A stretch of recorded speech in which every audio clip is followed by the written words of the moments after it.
balandi ya chaîne na biso toza na esengo ya kozala na bino na ntongo ya lelo mpona ntina etali liloba ya nzambe tozosolola makambo ya nzambe topesi bino nyonso mbote na nkombo na yesu kristo tika ete nkombo ya mokonzi na biso yesu kristo ezwa lokumu.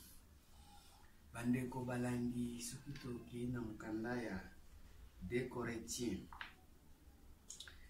Corinthiens fungola Bible na yo 3 verset 7. 2 Corinthiens 3 verset 7. Yo fungola Bible na yo totanga elobi boye nazotanga ngo na nkombo na Yesu Kristo ya Melchisedec. Or, si le ministère de la mort gravé avec des lettres sur des pierres a été glorieux au point que les fils d'Israël ne pouvaient fixer les regards sur le visage de Moïse à cause de la gloire de son visage, bien que cette gloire fût passagère. Combien le ministère de l'Esprit ne sera-t-il pas plus glorieux? Si le ministère de la condamnation a été glorieux, le ministère de la justice est de beaucoup supérieur en gloire. Nous avons deux ministères. Nous avons le ministère de la mort et le ministère de la justice. Les deux ministères où nous allons vivre dans le monde, où nous allons dans la tente, où nous allons mingi ministère ministère de la mort et ministère de la justice.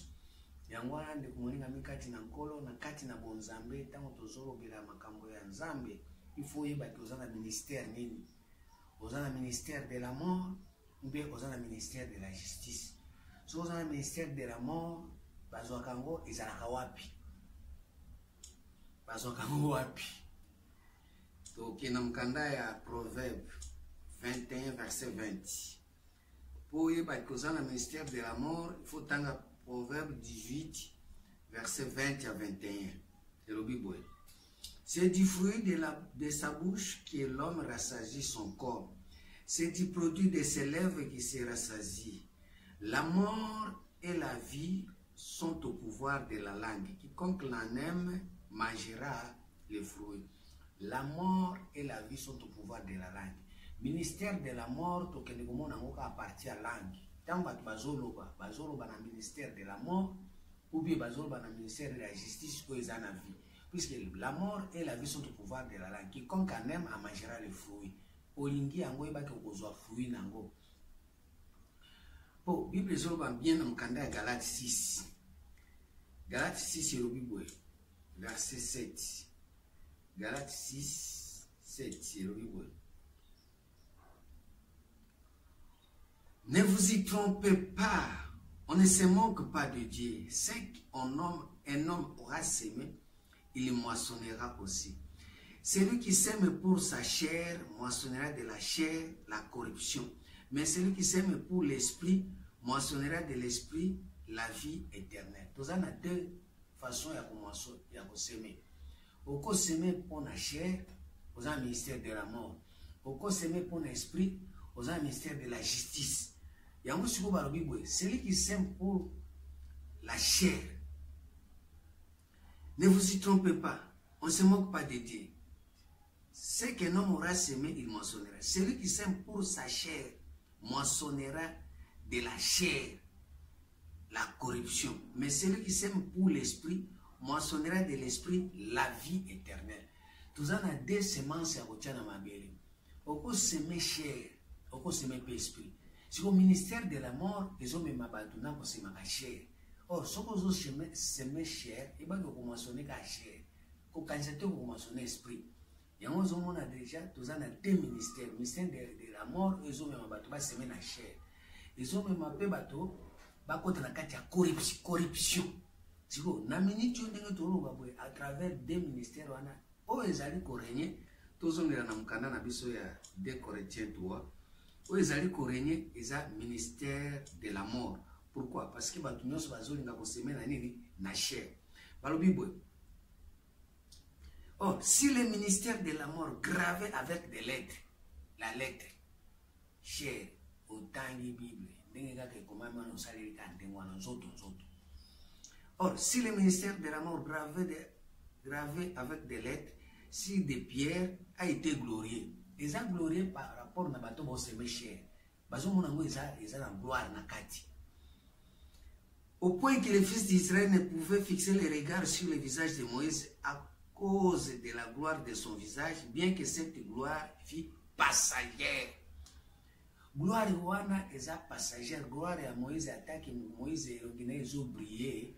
Babi gloire eza na kati, ne babi gloire wana eza passagère, vanité, mondaine, diabolique. Babiloko nyonso eza passagère, eza diabolique.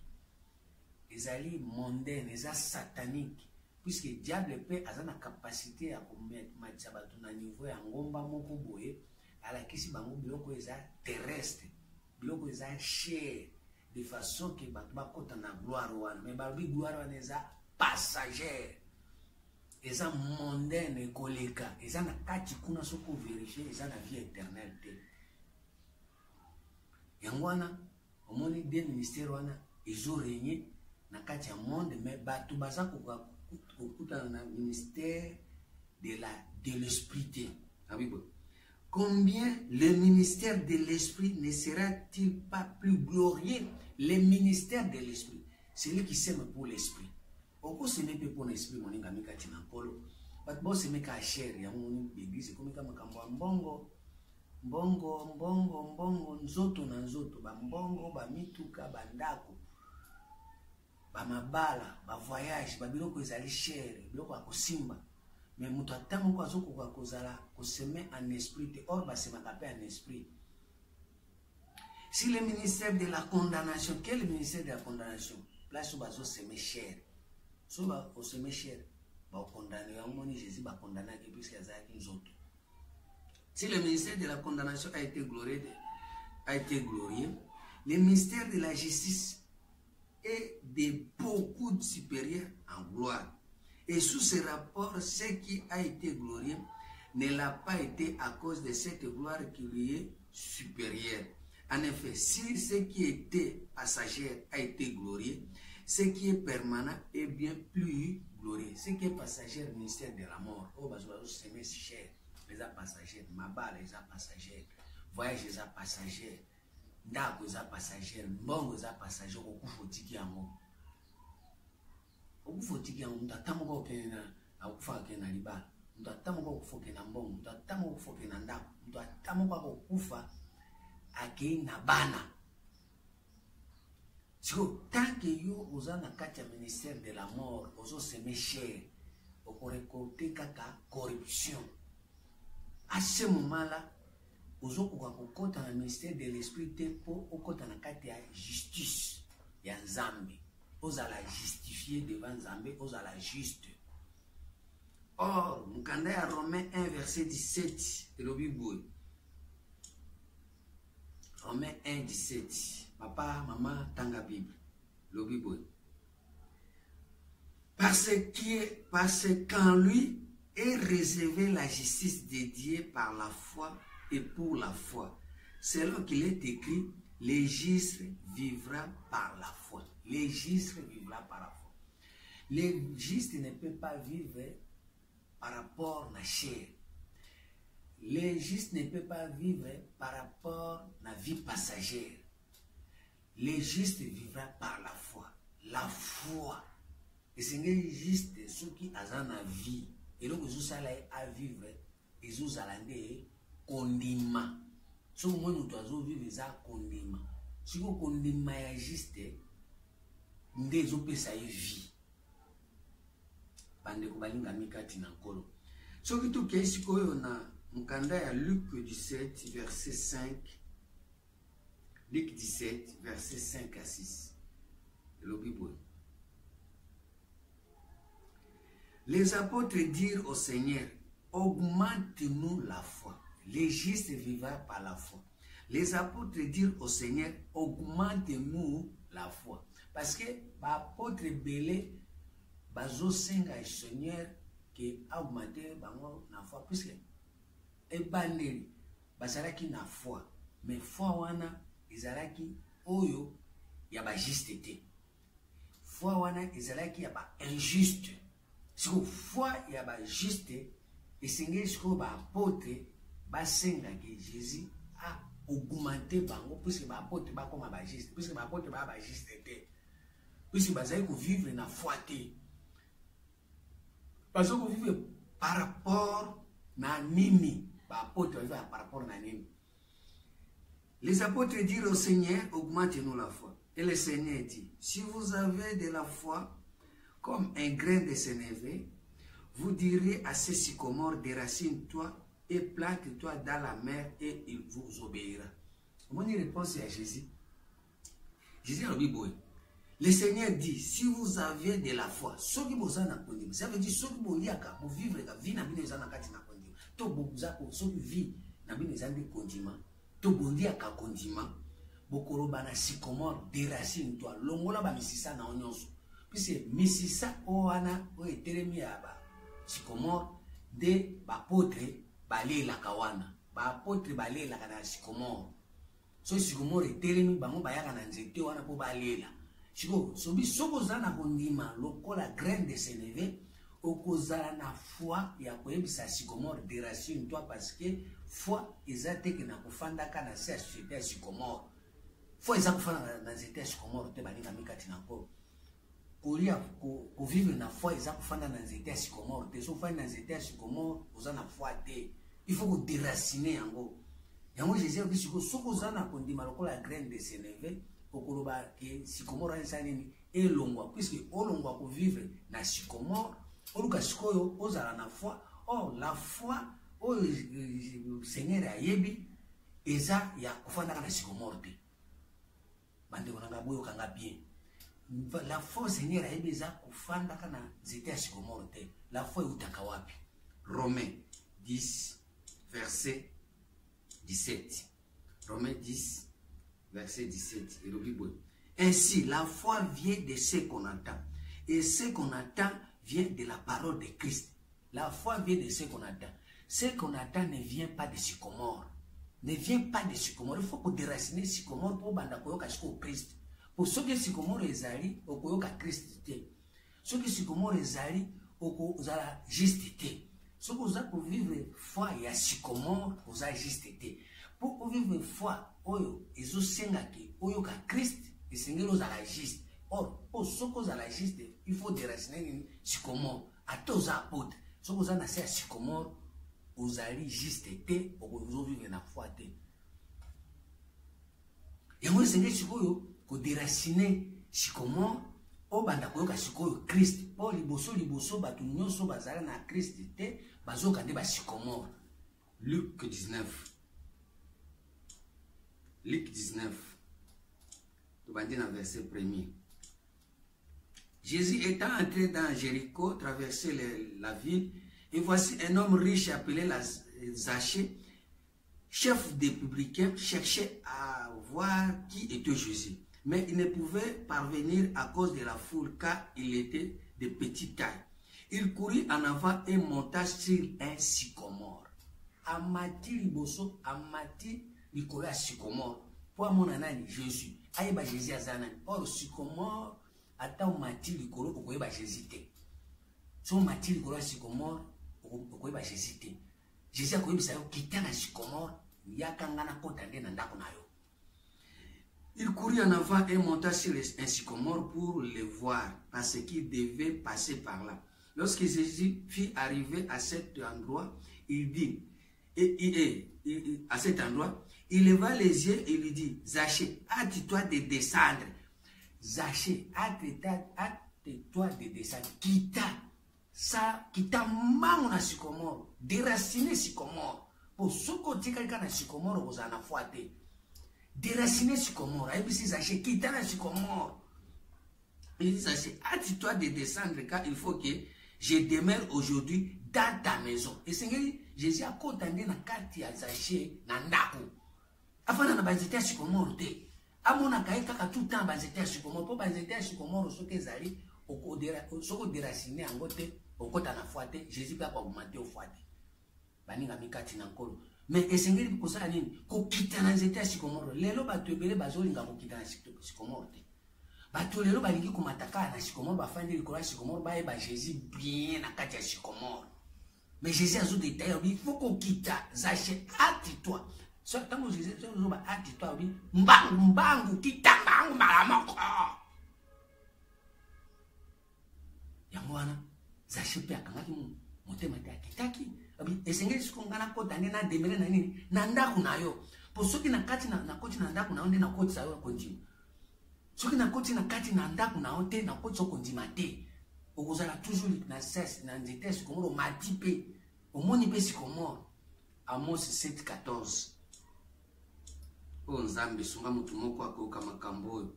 Amos 7:14 elobi nini? Oyo akoyoka makambo aza mutu amutuya. Amos répondit à Amasia, je ne suis pas ni prophète ni fils de prophète, mais je suis berger et je cultive des sycomores. C'est-à-dire, ba berger de ba cultivaka banini ba sycomore. Musala na bango ezali ko cultiver sycomore de façon que bato ba mataka na ba sycomore. Ba berger belé lelo bazako fanda na kati ya bergerie. Musala bango kosala nini ko cultiver kaka sycomore. Yango wana lelo bato ebele baza na sa sycomore balingi ko kitate. Balingi ko kitate. Jésus a solo babwe na mkanda ya Jean 1 verset 47. Et le Bible. Jean 1 47. Jésus voyant venir à lui, Nathanaël dit de lui, voici vraiment un Israélite dans lequel il n'y a pas de fraude. D'où me connais-tu? Nathanaël Jésus. Lui dit Nathanaël. Jésus lui répondit, avant que Philippe t'appelait, quand tu étais sous les figuiers, je te vis. Avant que benga yo, ngai na mona kiyo, Nathanaël, na mona kiyo wapi, na se nini ya figuier. Bato bele bazaka toujours pasika banjete kaka. Même mutu tango ali akimbo mabomba na kiwa. Tanjete. Oro nzete Jésus azoba na Matthieu 7 verset 15. Matthieu 7 15 et le Bible. Gardez-vous des faux prophètes, il vient à vous en vêtements de brebis, mais au-dedans ce sont des loups ravisseurs. Vous les reconnaîtrez à leurs fruits. Les faux prophètes, ils appellent les fruits. C'est-à-dire les prophètes, ils sont banzete. Si les prophètes, ils sont banzete. Ils sont maté là les prophètes. Tant que maté pas prophète, à comprendre les prophètes très bien. Ils sont balanaï, ils sont moissinaï, ils sont bilambanaï, ils sont sapatonaï. Ils sont parce que prophète atambolaka ndenge bamemelaka ye shakosi ndenge bakumisaka ye ndenge bafukamelaka ye siko babiloko ya ndenge wana ezali komema bato na kati ya ministère de la mort kuna bato bazoseme nini cher nzoto église ya nzoto na nzoto à ce moment là moi bakota na ministère de l'esprit ezate po ete ba vivre ministère de la justice yango wana Jésus na kanda wana alobi boye. Na mukanda ya Matthieu ya Jean 15 verset 13. Jean lobi na kanda wana boy 13.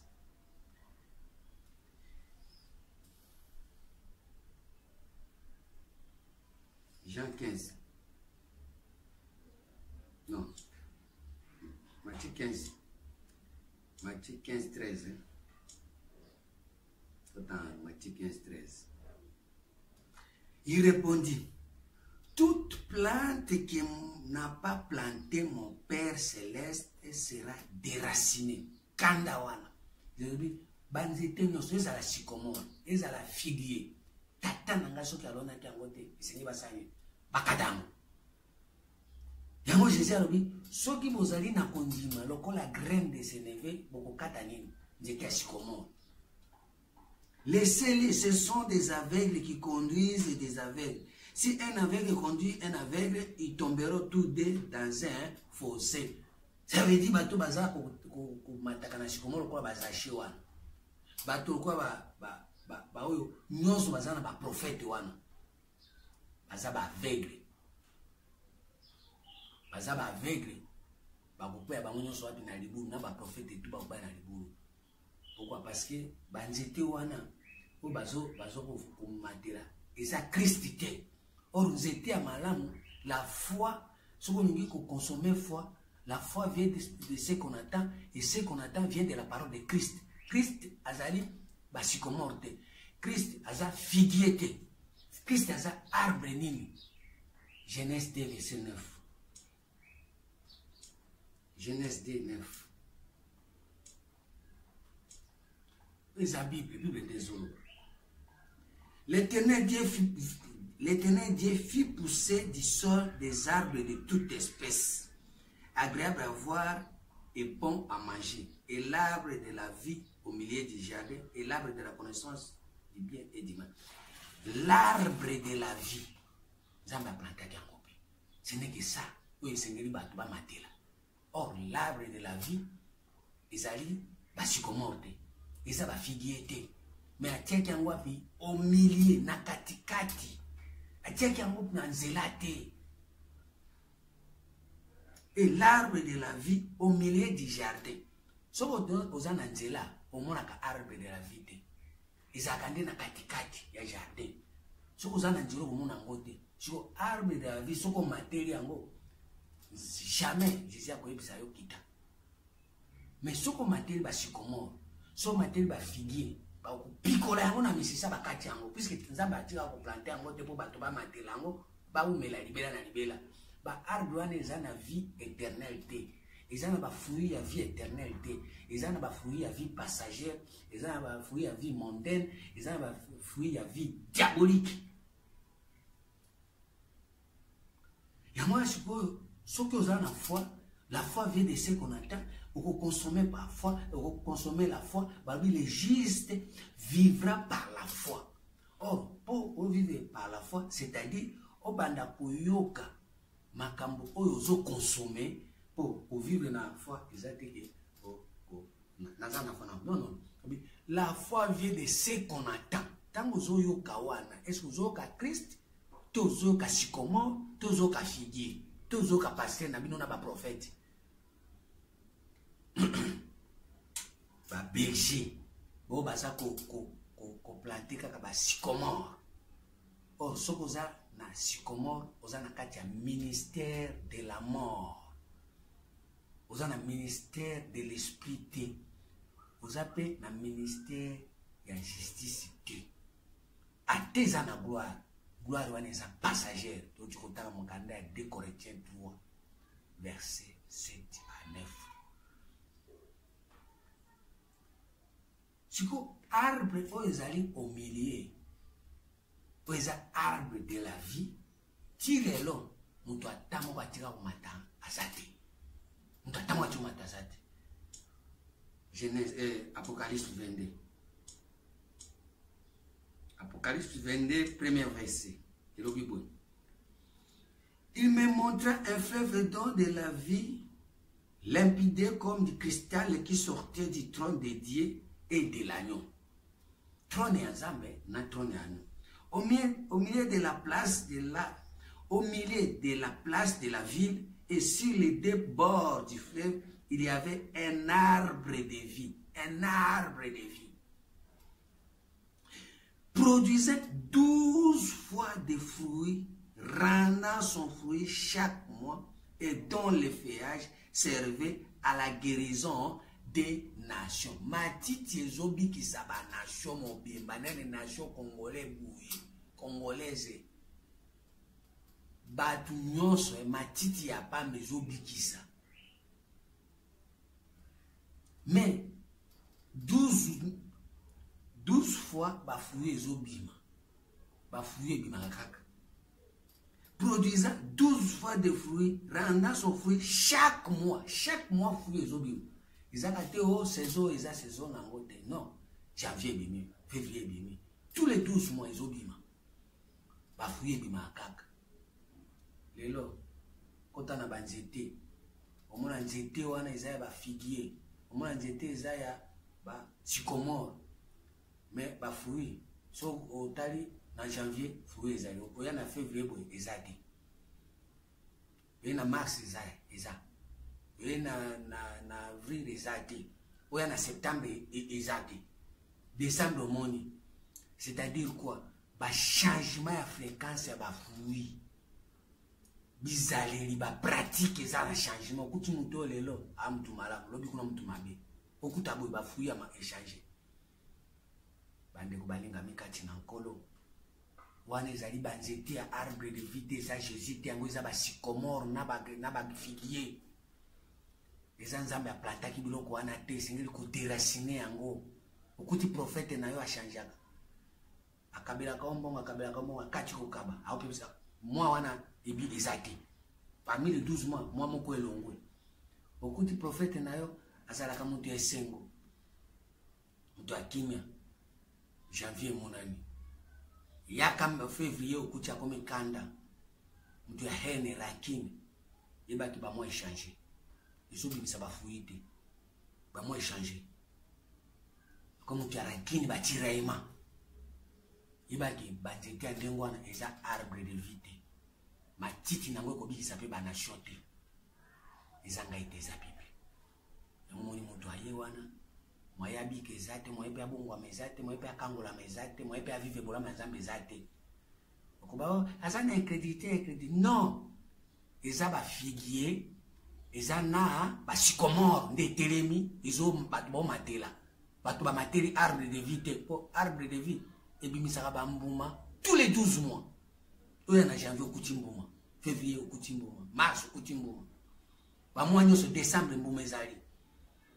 Bandeko balinga mikati na nkolo à ce moment là banzete nyoso ezobimisa ba mbuma ya ba changement ya ba mois.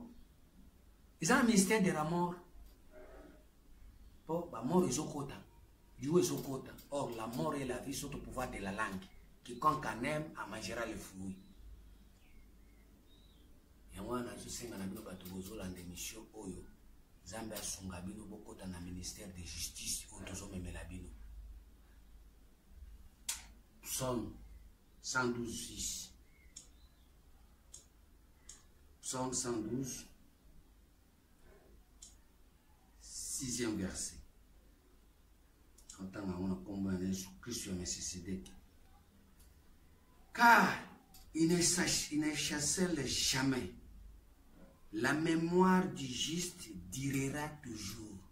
La mémoire du juste durera toujours. Le juste vivra par la foi. La mémoire du juste durera toujours. Ça veut dire, si une mémoire est juste, en janvier, et bien ça va fruit wane kukatana te. Pour la mémoire na yeko umela kaka ba fruit ne maka tous les janvier.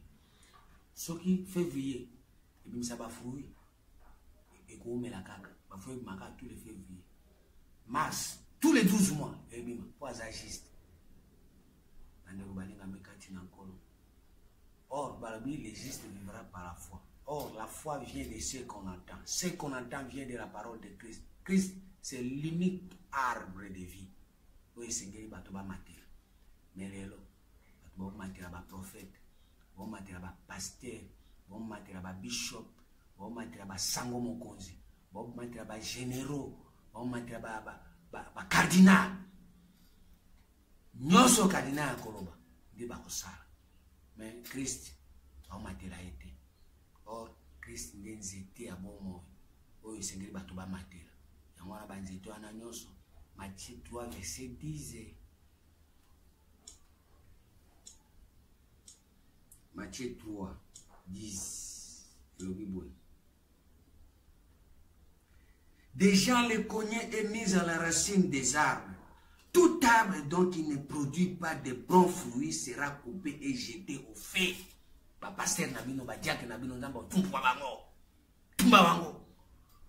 Puisque Bazobi misa fruité.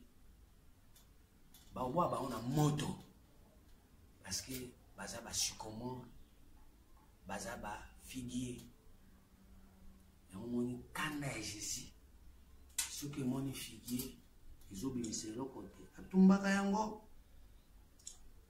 Luc 13:6 et le Bible. Il dit aussi cette parabole. Un homme avait un figuier planté dans sa vigne. Il vint pour y chercher du fruit et il n'en trouva pas. Pas figuier, ba sycomore oka fruit bo monate. Alors il dit au vigneron, voilà 3 ans que je viens chercher des fruits à ce figuier et je ne trouve pas. Couple, pourquoi occupe-t-il la terre inutilement? C'est-à-dire ba figuier, ba nzete, ba prophète, ba pasteur, bazo occuper terre inutilement. Le vigneron lui répondit, Seigneur, laisse-les encore cette année. Je creuserai tout autour et j'y mettrai du fumier. Peut-être à l'avenir donnera-t-il du fruit, sinon tu les couperas. De moi, ba passer bossa mabe, ba évêque bossa mabe, ba diacre bossa mabe, ba bishop, ba révérend, ba représentant, ba visionnaire bossa mabe, zamba otikela bango temps. Akanisi tantôt ba changer, mais ba changer te, puisque baza ba Christ te, ba changer te. Jésus enseignait dans une des synagogues les jours du sabbat. C'est-à-dire Jésus azo tangisa mbala moko zokande ezaki synagogue. Or cette synagogue wana ese kotaki déjà na sabbat, ekoti na repos. Mutu aza pasteur, aza diacre, aza évêque, aza se reposer. Mais zokande eza synagogue. Eza synagogue. Ona sina se reposer natika masumu, natika moibi, natika lokuta, eza synagogue. Yango moni ba figia ndengona ba fruit ezate. Yango moni siko soki ofandi wana ozana foi te. Esengeli basani ba augmenter au foi. Or la foi vient de ce qu'on attend vient de la parole de Christ. Luc 23 verset 24 le Bible.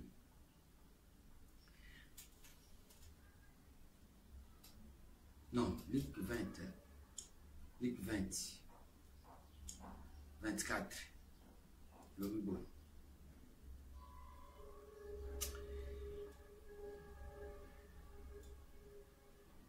Luc 24.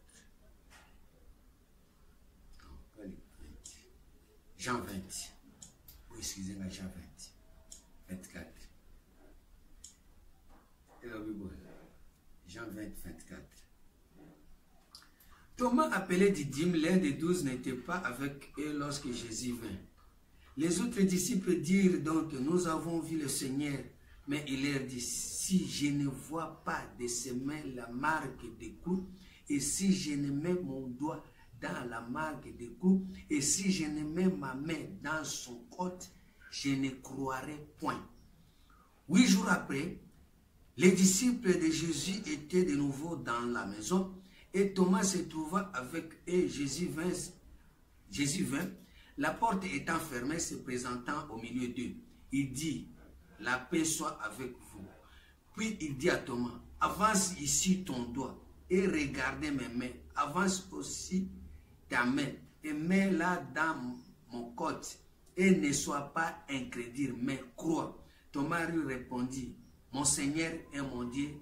Jésus lui dit, parce que tu m'as vu, tu as crié. Heureux ceux qui n'ont pas vu et qui ont crié. Moi, je suis au problème. Heureux ceux qui n'ont pas vu mais qui ont crié. Mais Thomas qui n'a pas dit maté. Il y a un qui a Jésus. Pourquoi il y a un qui simba simba nzoto. Ce qu'on dit sambela zambi, il faut mon mbongo, il faut mon mituka, il faut mon mwasi, mon musala ndio loginza baza. Or la foi ezali kondima koyoka Christ. So ko moni Christ ndio komena kondi. Mais kondima ya Thomas ezaki na bimona mona asimba koti. Asimba baputa. Ya moni lelo ba Thomas bazé péré. Baza kondima te. Or, la foi vient de ce qu'on attend. Ce qu'on attend vient de la parole de Christ. Or, Christ, en vous, l'espérance de la gloire. Il n'y a pas de condamnation pour ceux qui sont en Christ Jésus.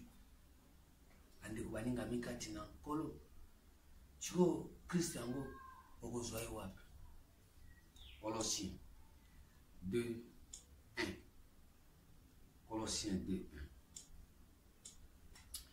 Je veux en effet que vous sachiez combien est grand le combat que je soutiens pour vous et pour ceux qui sont à Laodicée et pour tous ceux qui n'ont pas vu mon visage à la chair. Bato balingi nzambe sans prota bamona nzoto na elongi. Elongi ka nzoto. Afin qu'il ait le cœur rempli de consolation, qu'il soit uni dans la charité, enrichi d'une pleine intelligence pour connaître le mystère de Dieu, savoir Christ. Mystère de l'okoyebanité, les mystères dans lesquels sont cachés tous les trésors.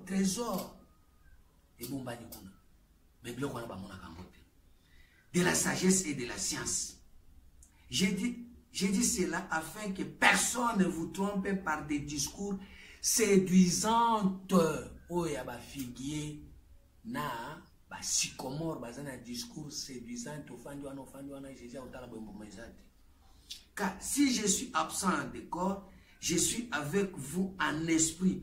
Voyez avec joie les bons ordres qui règnent parmi vous et la fermeté de votre foi en Christ. Foi en Christ, pas en pasteur, en prophète, en bishop, en docteur de la loi, en général, représentant.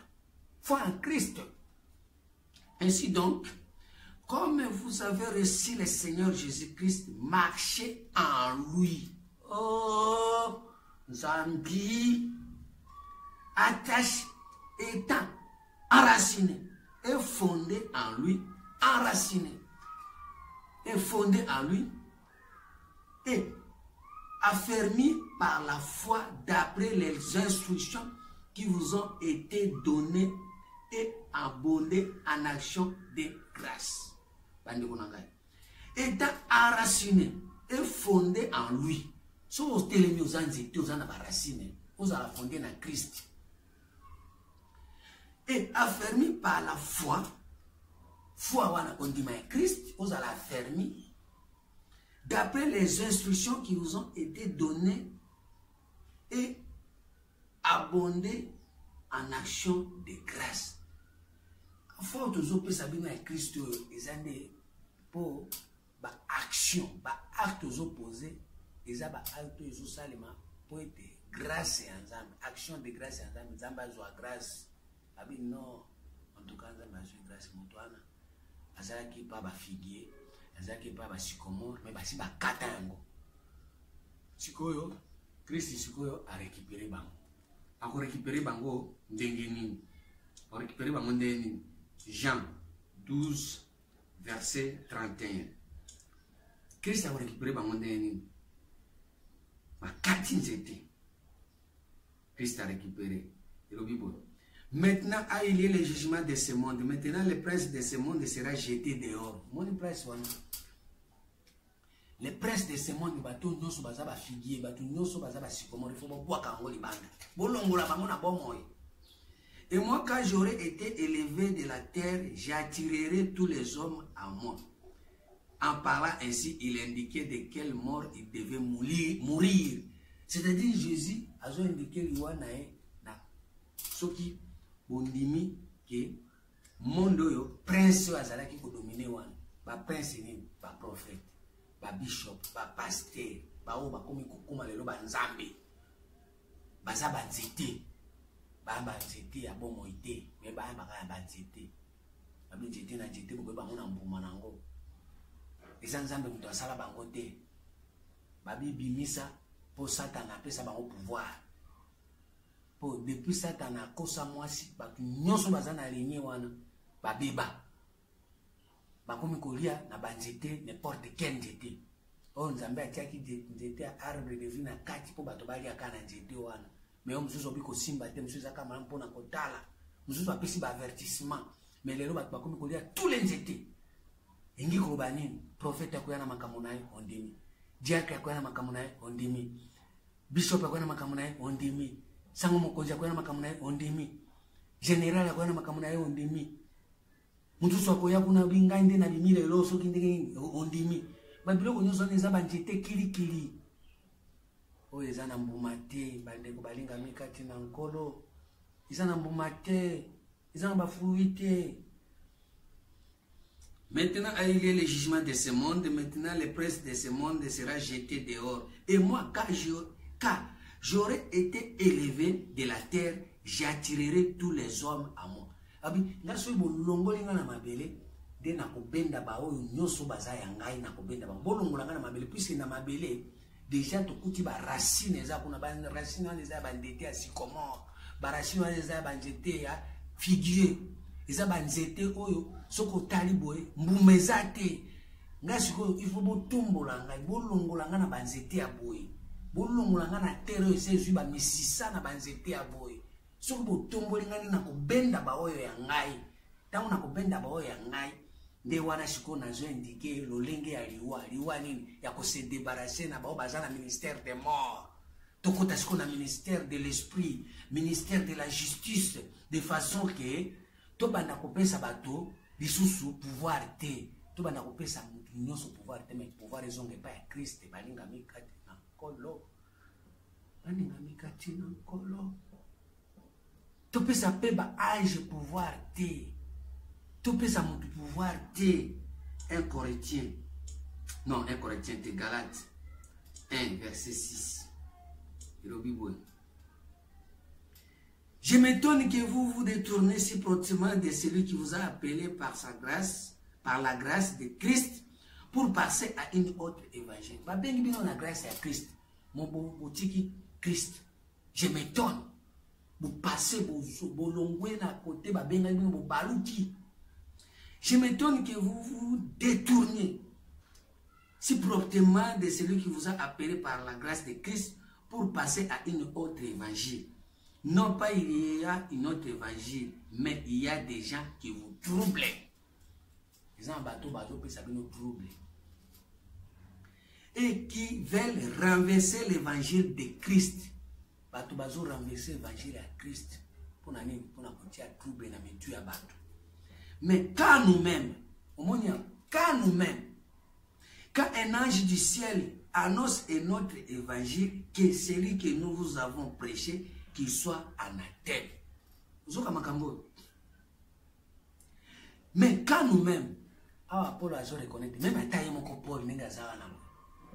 même un ange, ce qui a renversé l'évangile, a longoli dans le ministère de l'esprit, a continué dans le ministère de la mort. Mutu andengwana bolongola ye, bo pikola ye, bolongola misisa wana, bo déraciner banzete andengwana, bo tumba yango, kutumba yango na moto. Oh le banzambe za moto. Sala makasi o convaincre ba prophète, ba pasteur ba diacre, pour ça que makamba osaliza yango te. Démontrer yango na moto. Parce que moto ezali lo banzambe. Hébreux 12 verset 29. Parole à Zambé za moto. La Bible a démontré que le pasteur a Zambé, a Christ. Mais quand nous-mêmes, quand un ange du ciel annonce un autre évangile que celui que nous vous avons prêché, qu'il soit anathème. Dans Apocalypse 22 verset 4, Apocalypse 22 verset 4, et son nom sera sur leur front. Ce qui se you. Vous avez un ministère de la justice, ministère de l'esprit, combo, il y a Jésus, où il y a été arbre de vie, où ils ont mis ça fruit 12 fois. Et par mois, ils ont mis ça mois, ils ont mis ça combo na yo, et combo na ye, comme maman, na front. Il n'y aura plus de nuit, et pas na yo boutou et aux alatés, oh, il est 14h, 20h aux alatés, oh, 18h, oh, il est aux alatés, boutou aux alatés. Et ils n'auront besoin ni de lampes, ni de lumière parce que le Seigneur Dieu les éclairera. Et ils régneront au siècle des siècles. À ce moment, on continue dans le ministère de l'Esprit. Boutou et Longwe. Aux esprits, on a ça la lampe, ça veut dire un prophète. Aux esprits, la lumière, ça veut dire un pasteur. Aux esprits, on a ça en bangote. Pour bangote, bazon ngi sabino na minicho. Bangote bazon pi sabino moi lumière, moi boyebi. Aux esprits, on a ça en gote. Babi maintenant que le Seigneur Dieu l'éclairera et ils régneront au siècle des siècles parce qu'ils continuent dans le ministère de l'esprit où ils allaient dans la justice et ensemble au banda ko régner mikolonyoso na mikolonyoso. Et il me dit ces paroles sont des Il me dit, ces paroles sont certaines et véritables. Et le Seigneur, le Dieu des esprits, des prophètes, a envoyé son ange pour montrer à ses serviteurs les choses qui doivent arriver bientôt. Il y a un troisième testament.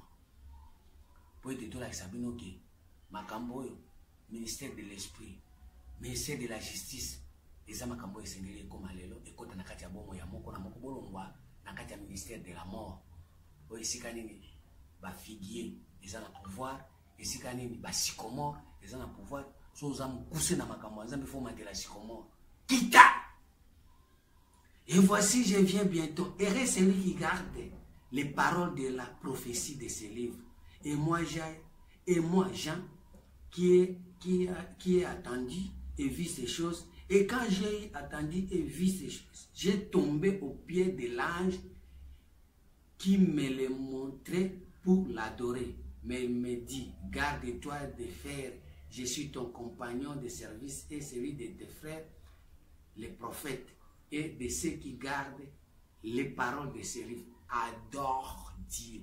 On dit ange, même ange, il va adorer. Pourquoi? Parce qu'à comprendre que ceux qui vont adorer, il peut comme un ange, ceux qui vont adorer, il peut comme un figuier. Non, non, non, non. Quoi adorer, ngaïté. Toi adorer kaka, zambe kaka yemoko, oyazana mwana na ya za Christ. Eti karaboy, na kombo na Yesu Christ. Mokonzi milimo nyonso. Amen. Zambe molimo kambanga yoyoe. Zambe molimo yo kambanga yoyo. Zambe molimo kambanga yoyo. Zambe abantoma, zambe molimo kambanga yoyo. Kumama yawe, kumama lelo libera. Kumama lelo libera, kumama zambe oyo, kumama lelo libera, kumama zambe oyo, mama lelo libera. Nani mela zambe na lola oyo ye. Nani mela zambe na lola oyo, nani mela nani nimera nani, nimera zambe na lola oyo. Zambe molimo yo kambanga yoyo e. Zambe molimo yo kambanga yoyo. Zambe molimo yo kambanga yoyo. Zambe abantoma, zambe molimo yo kambanga yoyo. Merci Seigneur.